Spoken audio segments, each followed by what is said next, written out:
Yan. Panusa na yun. Ayan.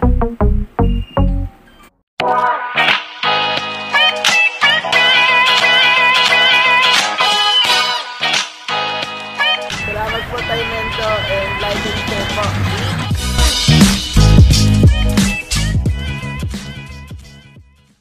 No, sa Antipolo tayo ngayon sa kay Mark. Diniliberan natin mga gamba. Malaki. Maganda ni Ay, tatay. pakita mo. Ay, wala na siya. Nasa bag na, nasa bag na. Ayan, shoutout muna. Shoutout kayo mga tropa nyo. Mga taga-tanag. Okay, sige, thank you sa'yo ha. Tama tayo. Okay. Mga kagamba, dito tayo sa Alaminos sa Laguna mga kagamba. Dito sinadya natin dito yung tutong dalawa na itong tropa. RJ po. Oh, tsaka, Ano? yan, shoutout nyo yung mga tropa nyo rito. Shout out nga pala sa Team Safe ng Alaminos. Oh, tsaka yung taga-kamo, kaibigan mo sa ano, Palawan. Palawan, si CXL Spider. Siya maraming kilala eh. Sabi mo, dito na kami, kamo ha. Andito na kami. Shoutout sa'yo. Kumanda na kayo. Dumating na yung gagamba ni Tatay Mindo. Shoutout sa'yo ha, si XL Spider. Okay, thank you ha. Thank you po, thank you. Ayun magandang araw ulit mga kagamba. Unboxing tayo ngayon mga kagamba ng gagamba nyo dumating ito kahapon. Ayan, 1.5 lang yan mga kagamba. Pakunti na ang gagambang masbati mga kagamba, pero pataas ang presyo at paliit ang itsura. So shoutout muna kay Sir Alan Alcance ng Lipa, Batangas, kay Mark de la Cruz ng Spain, kay Sir Rebellina ng Toronto, Canada, at kay John Michael Ramos ng Baguio City. Kay Kyle Casanova ng Calaca, Batangas, kay Jacob Tagian Joseph Yanyo, Bjorn Clyde Sais, Cyril Asuncion, CD Makayayong, Kaji TV, kayo Mangji, Inesis Masinsin, Big Dish Spider, si Cyril Mahilom, si Ryzen GPH, Ares Luares, Ruel Bonifacio, Joyce Mio, Alex GPH, Sebastian Jaring, John Patrick Pineda, at si Cha, please. Yan mga gamba. Shoutout sa inyong lahat mga gamba. Comment kayo dyan kung gusto magpa-shoutout. Yung mga tawag dito, yung mga nagsasabi ng mga gamba na mahal kagamba natin, tingnan muna nila yung quality. Kasi ang dami rin nagsusumbong sa akin na nakabili sila ng mura pero tangkal naman nakarating sa kanila. Yun ang mga iba na reseller dyan, ibigay nyo yung dapat naman na order sa inyo. Pero yung, may mga buyer din na hindi sila makontento sa in-order nila. So ito ipapakita ko sa inyo mga kagamba, itong banusan ko kasi tinatanggalan ko itong mga kagamba ng reject. Binabawasan ko, hindi naman lahat tanggal. Pero kahit pa paano, maging satisfied lang kayo.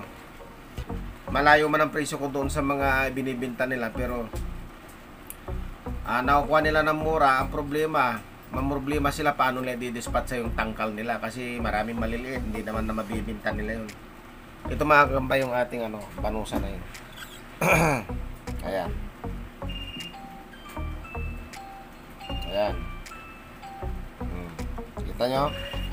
Ganyan ang banusan natin mga kagamba. Tinatanggal natin yung ang tinatanggal natin maliit, hindi natin tinatanggal ang malaki. Ganun yan mga kagamba, ganun sa atin. Hindi tayo nagtatanggal ng malaki, ang tinatanggal natin maliit kasi maraming mu-order sa atin ng maliit. Ayan Ayan ang banusan natin. Tapos ngayon mga kagamba, ang problema dahil sa pakunti na ang gagamba ang nangyayari, yung huli inaabot ng 3 araw bago ipadala. So ang nangyayari mga kagamba, ito nagiging robot na yung gagamba, luma na yung iba. Wala na sariwa mga kagamba pag ganyang sitwasyon na, kasi hindi na po pwedeng iluwas yung lilimandaan. Gagastos ka lang. So ang nangyayari, nag-aantayan muna yung mga ibang huli hanggang inaabot ng 2 hanggang 3 araw bago ipadala, tapos kulob pa yan sa kaha. pagdating dito mga payat na sila, kailangan mo iproseso. Kung hindi ka marunong sa pagproseso, wala, mayat maya may namamatay kasi nga papayat na, mga gutom na. Oo. Yun na mga kagamba, pakunti-kunti na lang kinukuha natin ngayon dahil sa mahirap na maistakan. Pag na-stack kasi ito, ipoproseso mo ulit para maging sariwa siya. Ayan, oh. Mga payat na yung iba kakawag-kawag na. Kasi nga pinaghalo yung unang huli at saka yung bagong huli. So ayun mga kamba, isa pa, hugot pa tayo. Pakitaan ko pa kayo. Itong mga luma mga kagamba, walang tigil sa kakalikot ito. Tapos kasasalin ko lang, may patay na agad. Kasasalin ko lang ito ngayon, wala pang 2 oras. May patay na agad. Ayan o. Ayan na, mas bati natin. Yan. Ayan. Tinanggalan natin mga kagamba yung reject niyan.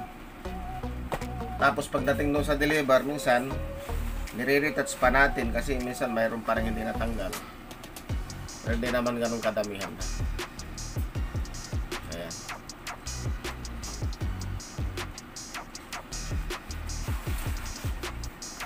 Pang 5 lang to mga kagamba.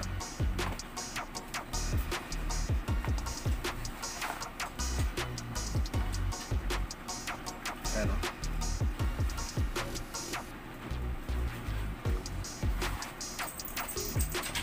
Tapos yung mata ko namumugto kasi nga nabuluan ng gagamba na singawan.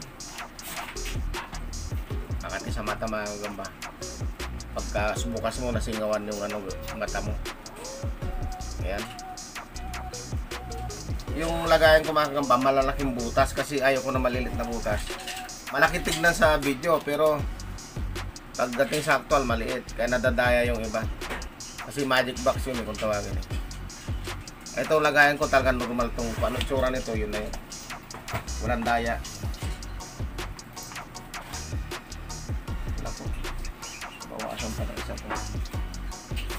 Ano, kakasalin ko lang yun. May mga itlog na naman.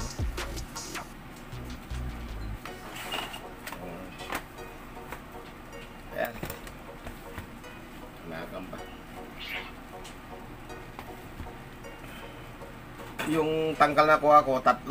Ito, 3 sila, ay 2, 3 silang itong naging good. So, dalawang natanggal kong tangkal. Ayun. So, ganun ang proseso natin para hindi naman, para naman yung mga bibili sa atin, masihan naman sila mga kagamba. Ito, nangati ka agad yung braso ko. Maanuan lang ng mga sapot. So yun mga kagamba, hanggang sa muling pag-unbox na natin ulit. Maraming salamat.